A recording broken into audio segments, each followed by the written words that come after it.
قلنا لكم يا أخواننا النبي عليه الصلاة والسلام سمى لنا عيسى ونعت لنا عيسى شيئا شيئا، وعلمنا عن المدينة كيف ستكون، وعلمنا عن أيام الدجال كيف تكون، وقال لنا إن معه نهرا وجبلا من خبز، وإن معه تمثال الجنة وتمثال النار اللي هو الدجال، وأنه أعور،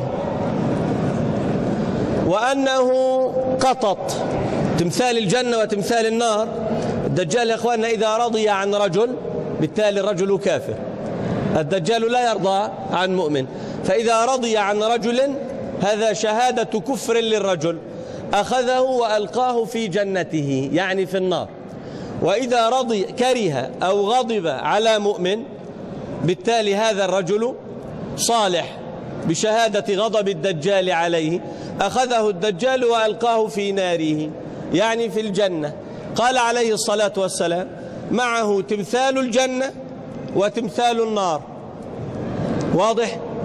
فيعني بصير الدم ربيع يعني، وبصير أن يذبح المسلمون المسلمين، هذا شو بصير؟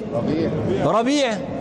فهو بسموه الربيع العربي كما أفتانا أحد المفتين، يعني الظاهر إذا خرج الدجال سيسبق هذا الرجل، أفتانا إنه ما رأيك يا شيخ في اللي بيقولوا إنه هذه الثورات أو ما يسمى بربيع العرب خطأ. طلع هذه أو ما يسمى بربيع العرب لو فتشت الكتاب والسنة وأقوال الصديقين ما في شيء اسمه ربيع العرب. ربيع العرب يا أخواننا تسمية غربية، يعني أنشأت في مطابخ الدجال.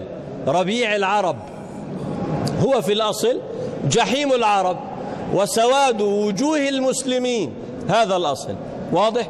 فالدجال معه تمثال الجنة وتمثال النار، معه نهران ماء ونار، فالذي ماء نار ونهر النار ماء.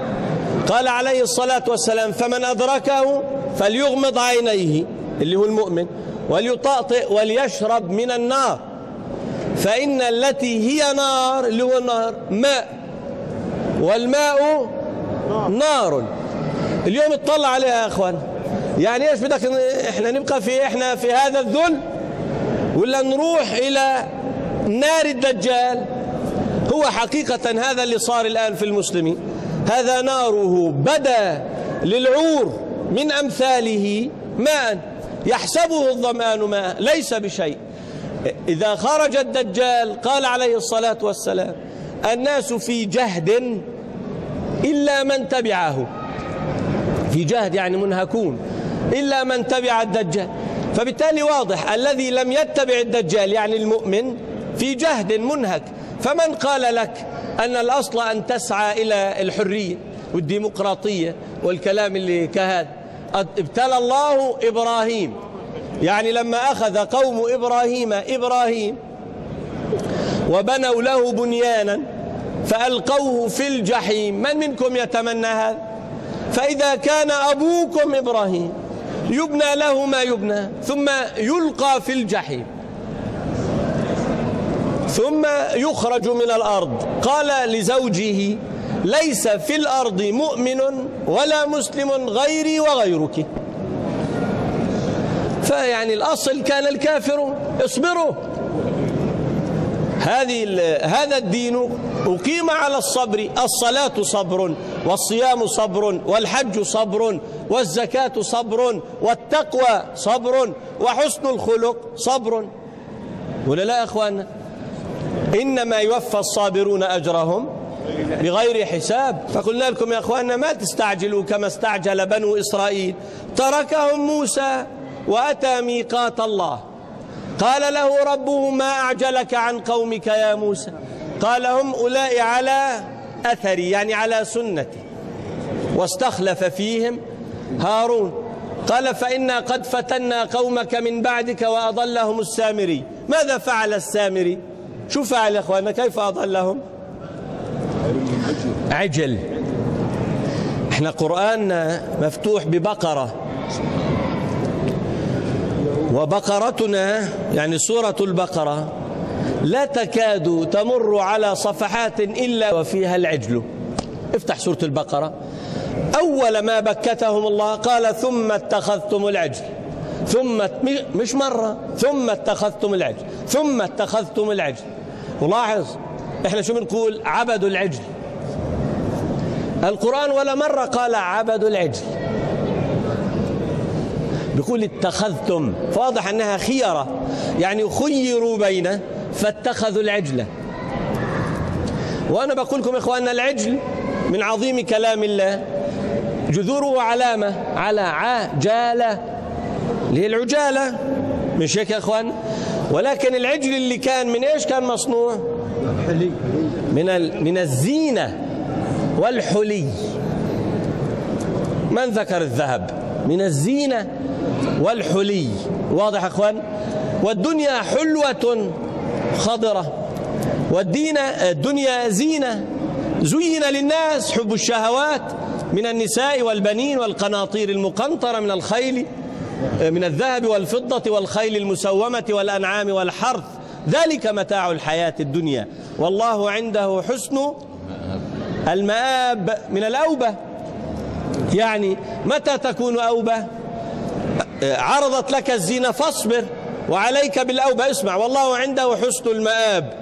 قل أنبئكم بخير من ذلكم، لسمعتوا العز هذا، جنات تجري من تحت الأنهار خالدين فيها للذين اتقوا عند ربهم. ثم قال تبارك اسمه. اسمع الآن سيسمي من يستحق هذا. قال سماهم ب5 نعوت. أول واحد قال الصابرون، قال الصابرين الصادقين القانتين المنفقين والمستغفرين، إنما أول واحدة شو هي؟ الصابرين. فواضح أنه في زينة ما لا تستطيع إلا أن تستجمع صبرك. واضح أخوان؟ اليوم الآن لما الدجال السامري أخرج لهم عجلا من الحلي والزينة، والعجل والحياة الدنيا عاجلة سميها الله، من كان يريد العاجلة عجلنا له فيها ما نشاء. فقال الله في السورة نفسها بعدما قال لموسى ما أعجلك عن قومك، قال الله في السورة للنبي عليه الصلاة والسلام لا تعجل بالقرآن، يعني لا تعجل ولو بدا لك الأمر مما أنت تريد. الأصل أن يكون الأمر كله على أنات وتؤدة. واضح يا أخواننا؟ قال لا تعجل بالقرآن. ثم قال الله في آخرها لا تمدن عينيك إلى ما متعنا به أزواجا منهم زهرة الحياة الدنيا لنفتنهم فيه ورزق ربك خير وأبقى. اليوم الحمد لله ليبيا تحررت من أهلها وشعبها الحمد لله، وصارت مستباحة للناتو الحمد لله، فلازم نفرح. مش فرحانين انتم؟ حررنا ليبيا وقتلنا كثيرا من شعبها بحمد الله، وأرضينا الكافرين واليهود والنصارى وأغضبنا الله ورسوله. قال عليه الصلاة والسلام لا ترجعوا بعدي كفارا يضرب بعضكم رقاب بعض، لا تسودوا وجهي، لا تقتلن بعدي. واضح؟